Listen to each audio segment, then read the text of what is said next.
भी वो लोगों के लिए प्रार्थना कर रहा था, लोगों के लिए आज़ादी के लिए, और उन्हें माफ़ कर रहा था। जब लोग नीचे खड़े खड़े उस पर दोष लगा रहे थे, ए तू मसीह है, हो सकता है तूने लाजर को जिंदा किया, तूने लोगों को माफ किया, चंगा किया, क्या ये नहीं कर सकते क्रूस पे उतरा खुद को बचा ले? उसने क्या प्रार्थना की? उसने प्रार्थना की, हे पिता इन्हें माफ कर दे, क्योंकि ये नहीं जानते कि ये क्या कर रहे हैं। हालेलुया। परमेश्वर चाहते हैं कि पूरा लोग आजाद हो। यहाँ पे हम एक एक करते जाएंगे तब मालूम चलेगा। फर्स्ट लोग को जाने के लिए बोला गया, दूसरा कुछ दूर जाओ, तीसरा जाने के पश्चात क्या गया, बहुत दूर मत जाना तीसरा बात में, और चौथा में है केवल पुरुष लोग जाओ, बाल बच्चे नहीं जाना है। पांचवी बात में हम देखते हैं कि पशु को छोड़ो, बस।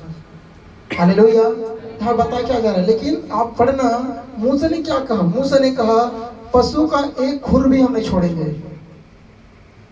क्यों? क्योंकि जब तक हम परमेश्वर के पास पहुंचना चाहें, हमें ये नहीं मालूम कि हमें कौन कौन सी चीजें परमेश्वर के लिए अर्पण करनी है।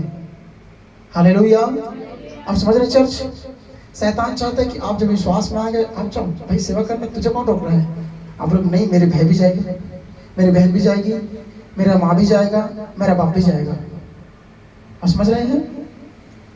फिर लोग धन संपत्ति, यहाँ पे 5 आयतें पढ़ते हैं कि पशु और धन संपत्ति को, जो तुम्हारा जो चीजें हैं पशु समय संपत्ति हुआ करती थी, उन्हें छोड़कर जाओ। ये किन चीजों को दर्शा? ये चीजों को तू सेवा कर, लेकिन अपना समय और अपना धन से परमेश्वर के राज्य बिल्कुल नहीं लगाना है। देखिए यहाँ पे जो 5 बातें आप लोग के बीच में एक एक करके बात करूंगा भी, वो आप लोग समझ सकते हो। आप लोग जानना कि कहीं तो ये बातें आप में विद्यमान नहीं है, आपके अंदर तो नहीं है, कहीं शैतान आपके भीतर तो कार्य नहीं कर रहा, आप समझ नहीं पा रहे हो। हमने क्या देखा? पहला चीज कि पुराना मनुष्यत्व को छोड़ने के लिए, लेकिन शैतान नहीं चाहता कोई व्यक्ति पुराने मनुष्यत्व को छोड़े। प्रभु को लोग ग्रहण करे, दिक्कत नहीं है, लेकिन पाप करना चाहिए, पाप को छोड़ना नहीं चाहिए, पुराना मनुष्य छोड़ना नहीं चाहिए। दूसरी बात हमने क्या देखा? बाहर निकलो वहां से। बाहर निकलने का मतलब क्या है? देश से बाहर मत जाओ कहने का मतलब क्या है? वो यहाँ पे बोल रहे हैं कि तुम चर्च जाओ, प्रार्थना करो, पाप करना मत छोड़ो। पहला पुराना मनुष्यत्व, दूसरा पाप करना मत छोड़ो। तीसरी चीज हम देखेंगे 8 के 28 पढ़े, निर्गमन 8 अध्याय उसके 28वीं आयत।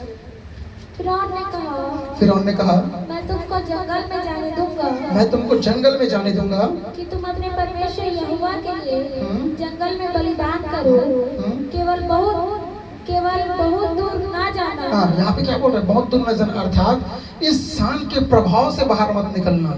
मतलब क्या? शैतान क्या कह रहा है? परमेश्वर के पीछे चल, लेकिन अधूरे मन से।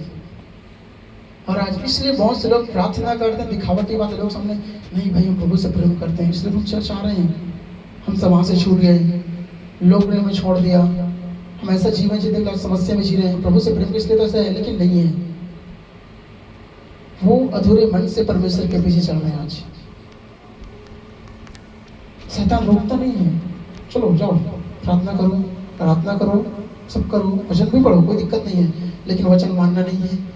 चर्च जाओ, धार्मिक बनो, लेकिन दिखावटी धार्मिक बनो, पूरा धार्मिक नहीं बनना है।